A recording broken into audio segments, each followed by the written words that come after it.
नमस्कार दोस्तों, एक नई लर्निंग के साथ हाजिर हूँ और आज की इस स्टॉक लर्निंग में हम लोग जानने की कोशिश करते हैं एक ऐसी मैन्युफैक्चरर और सेलर कंपनी को लेकर के जिसका नाम है वोल्टास। केवल आजकल एसी ही नहीं बेचती है, बहुत सारी चीज़ें ये बनाती है और मार्केट में बेचती है। टाटा ग्रुप की बड़ी कंपनी है, वोल्टास नाम है।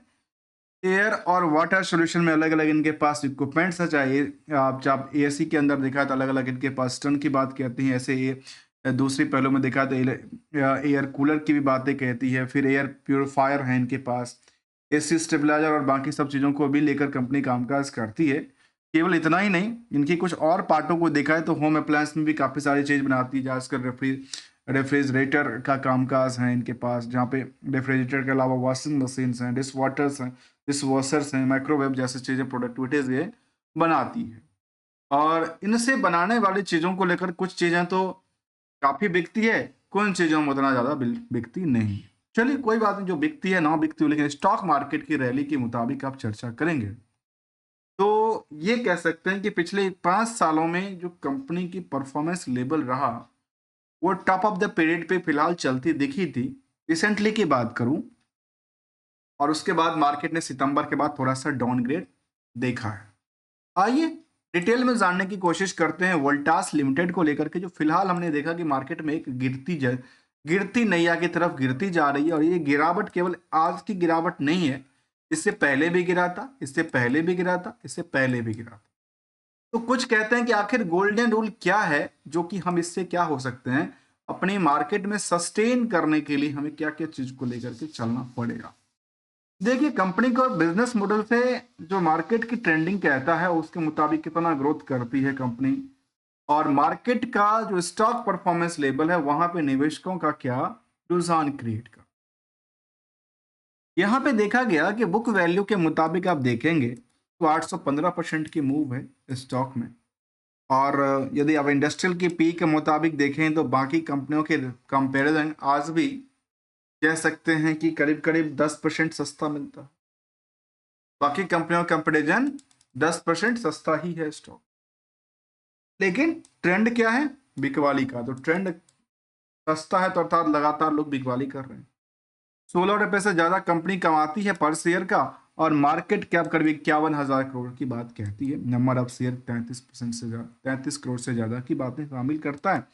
आरओई आरओसी की आंकड़ा को देखें तो 4 से लेकर 8% के बीच में झूलती नजर आती है। वहीं पे प्रमोटर कंट्रोल 30% ही बचा है, जिसमें टाटा ग्रुप्स की होल्डिंग है।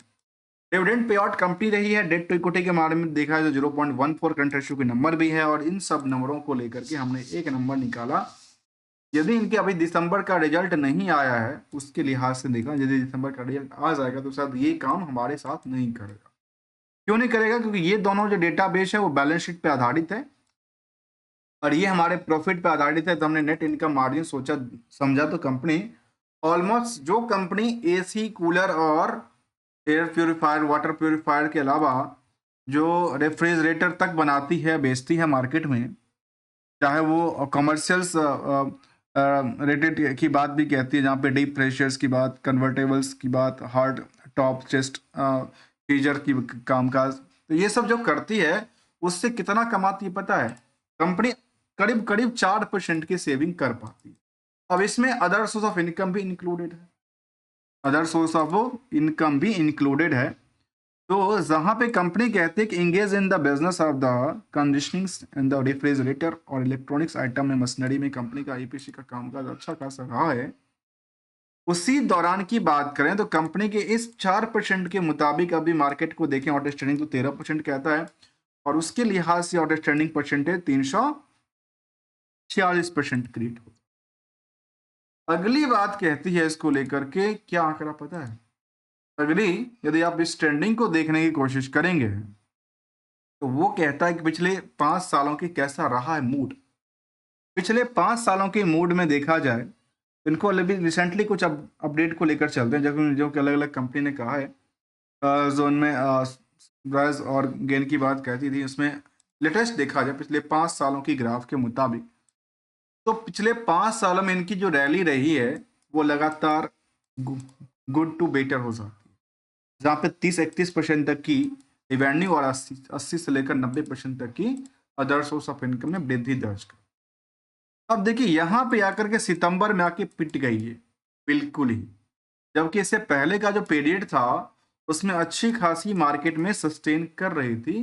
सितंबर में पिटाई हुई लंबी चौड़ी सेल्स के लेकर के, आखिर क्यों हुआ, कैसे हुआ, क्या इनकी प्रोडक्ट बेच बिकी नहीं, इसको लेकर के, या मार्केट में इनकी कुछ टिकाऊपन नहीं आया। ट्रेंडिंग के मुताबिक यदि इसको देखा जाए दिसंबर की रिजल्ट के प्रोस्पेक्टिव से, तो ये कह सकते हैं कि दिसंबर में इनका जो रिजल्ट आना है वो बहुत ज़्यादा तगड़ा नहीं आएगा। क्यों नहीं आएगा पता है? दिसंबर के पीरियड में वैसे थोड़ा सा डाउन होता है, क्योंकि सबसे ज़्यादा जो बिकवाली होता है वो जून वाले पीरियड में होता है। दिसंबर बिकवाली में थोड़ा सा डाउन होता है, इसके लिहाज से यहाँ से थोड़ा सा डाउन ट्रेंड बन सकता है मार्केट, लेकिन बहुत लंबी डाउन ट्रेंड नहीं बनेगा, थोड़ा बहुत बनेगा। जबकि यदि कुछ पुराना रिकॉर्ड को देखें दिसंबर टू दिसंबर का, तो वहां पे कंपनी में रैली भी हुआ है नई नई प्रोडक्टिविटीज को लेकर, तो ये भी एक बात शामिल करता है। ऑन एवरेज यहाँ पे यदि पिछले ट्रैक रिकॉर्ड के मुताबिक देखा जाए तो दिसंबर टू दिसंबर, दिसंबर टू दिसंबर और दिसंबर की दिसंबर के हिसाब से यहाँ 17, 2000, 2600, फिर इसके लिहाज से देखा जाए तो कह सकते हैं यहाँ से करीब 30% की मूव क्रिएट करती है, तो कहाँ पे जाके खत्म होगी? करीब करीब 3200 के आसपास, 3200 से 3500 के आसपास हो सकता है। लेकिन ईयर ऑन ईयर बेसिस का ग्रोथ कैसा रहा? लगातार बढ़ रही है, प्रॉफिट लगातार बढ़ रही है, स्टॉक प्राइस लगातार बढ़ रही है, रिटर्न ऑन इक्विटी भले ही इनको सपोर्ट दे या ना दे कोई फर्क नहीं। लेकिन यदि हम इसके रिस्क फैक्टर को देखें तो 74 दिन के रिस्क फैक्टर है। बैलेंस शीट में कंपनी के पास यदि कर्ज की बात करेंगे तो 871 करोड़ का कर्ज लगा है। कंपनी के पास सारे के सारे कर्ज लेकर कंपनी ने किया क्या? तो सबसे ज्यादा बात जो कंपनी का निकल के आती है वो आती है इन्वेस्टमेंट को। कंपनी ने क्या किया? इन्वेस्टमेंट करके रखा है दवा, 3600 करोड़ से ज्यादा का इन्वेस्टमेंट करके रखी है। इसके लिहाज से हमने ये समझा कि कंपनी में जो है जो ये जो पार्ट्स हैं वो थोड़ा सा कम इसलिए है क्योंकि जिनका जो percentage of other source of income है वो भी अच्छी तगड़ी है और ये लगातार बढ़ती नजर आई है। टेस्ट ऑफ बर्डन बहुत ज्यादा नहीं सताती है, थोड़ी बहुत सता रही है। रिस्क के अलावा यदि हम पीयर्स से कंपेयर करते हैं इसको, तो हमने कुछ परत को समझने की कोशिश किया। इस सेगमेंट में वोल्टास, ब्लू स्टार, इपेक्स और जॉनसन जैसे कंपनी शामिल है। मुझे लगता है कि इसमें और सारी कंपनी शामिल हो सकते हैं। वोल्टास के अलावा काफ़ी सारी कंपनी हितासिस बनाती है, पैनासोनिक्स बनाती है, तो उसको भी इंक्लूड करना चाहिए। जहाँ पे वोल्टास के अंदर 4% की नेट इनकम सोर्स क्रिएट करती है, जिसमें कि अदर सोर्स ऑफ इनकम भी रखा हुआ है। वोल्टास में कुछ बातों को और देखिए, यदि हम इसकी सेगमेंट उनकी पीयर्स से कंपेयर करते हैं, इसके ब्लू स्टार्स हैं, क्रॉम्पटन हैं, विलपुल जैसी कंपनी भी शामिल है, लेकिन इसको पीयर्स में यहाँ पे नहीं रखा गया इस सेगमेंट में। ऑलमोस्ट कहता है 99 के आसपास आंकड़ा, तो 93 है, तथा 10% के आसपास हम अंडर वेटेज की बात कहती है। एनालिसिस की बात ये कहती है कि रिस्क के जो कंपैरिजन रिटर्न का एक्सपेक्टेशन है वो काफ़ी ज़्यादा आंकड़ा दर्ज करती दिखी है, कुछ चीज़ों को छोड़ करके। निवेशकों का इंटरेस्ट कंपनी में 2,25,000 से लेकर 2,40,45,000 आसपास निवेशकों का इंटरेस्ट जाहिर करता है। 30% की होल्डिंग तो प्रमोटर टाटा ग्रुप के पास है।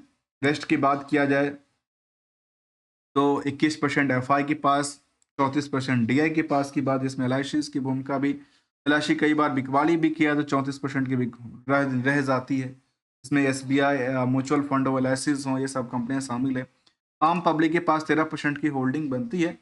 इसके लिहाज से देखा जाए तो मार्केट में रणनीति क्या हो सकती है, और रिसेंटली अभी देखा गया ब्लेड को लेकर के, जहाँ पे उन्होंने कहा कि transfer of 100% investment in weather makers F Z E completed, एक कंपनी को लेकर के इन्होंने इंटीमेशन जाहिर किया था, जहाँ पे सब एक्विजिशन की बात शायद कर रही होगी, ऐसा ही बात कहती है। यूएम पीपीपीएल 15 जनवरी को कहा है। यूएई की कंपनी यूनिवर्सल्स एमबी प्रोजेक्ट में उन्होंने अपनी सिंगापुर में कुछ फंड लगाई है, वहाँ पे स्टेक लिया है, इन्वेस्टमेंट किया वहाँ कंपनी में। इस तरह की चीज़ें भी इनके पास निकल के आती रही है। तो मार्केट के ट्रेंडिंग में क्या लगा, भी नियर अबाउट कह सकते हैं कि यदि आप 52 वीक की डेटाबेस की तरफ चलें, इसके मुताबिक इसको कह सकते हैं कि नियर अबाउट ब्रेकआउट। और रिजल्ट इसका वेटिंग है, रिजल्ट की वेटिंग है, तो रिजल्ट मार्केट में कुछ तेजी से आती है तो शायद मार्केट इसके पीछे, इससे यहाँ भी गिरावट हुई थी और मार्केट में। अब कहावत है कि गोल्डन रूल कौन सा अप्लाई करना चाहिए, और कंपेरिजन टू तो कुछ पीरियड के मुताबिक यदि देखते हैं तो कंपनी ने कुछ दिया लिया है, कहते हैं बिल्कुल दिया, डिविडेंड लगातार देती रही है, 5-5 4-4 रुपये का हर साल दिया है। कुछ यदि आप सेंसेक्स से कंपेयर करते हैं, बीएससी कंज्यूमर डिस्क्रिप्शन से कंज्यूमर से करते हैं, इसके मुताबिक जो है पिछले 1 साल से लेकर के पिछले 10 सालों में इनकी स्टॉक परफॉर्मेंस में 51% से लेकर के 500% तक की मूव क्रिएट करती है, और ये एक टाइम फ्रेम की बात दर्ज करती है। यदि आप मैक्सिमम टाइम फ्रेम के देखें चार्ट ग्राफ को, तो यहाँ पे हमारे सामने वो चीज दर्ज करते हैं। अब गोल्डन रूल क्या कहता है मार्केट को लेकर के, उसके लिए देखिए गोल्डन रूल कहता है मार्केट में, मैं ये नहीं आपको कहता हूँ कि टारगेट क्या है, गोल्डन रूल ये कहता है जो जब भी लिया उसके अपने एक्सपेक्टेशन के मुताबिक यदि वो ट्रेंड ठीक है, चल रही है, जिस जिस जिस मोटिव से लिया था, तब तो प्रॉफिट को बुक करते रहना चाहिए। उसके लिहाज से नहीं चला तो एसएल लेकर के क्या करना चाहिए, एसएल लेकर के उसकी रफ्तार को, जो रिस्क की फैक्टर उसको रफ्तार को कम करना चाहिए। एवरेज करने से फायदा नहीं होता और लंबे पीरियड में कभी भी कुछ भी नुकसान नहीं देता यदि उनकी फंडामेंटली बिजनेस का जो तरीका है वो कामकाज कर रही है तो। अदरवाइज मिलेंगे कुछ नई लर्निंग के साथ, तक के लिए थैंक्स फॉर द ज्वाइनिंग। यदि आपको अच्छा लगा तो वीडियो को लाइक, चैनल को सब्सक्राइब करना मत भूलिएगा। We are not an a trader, not an adviser, only as a learner. Thanks for the joining us.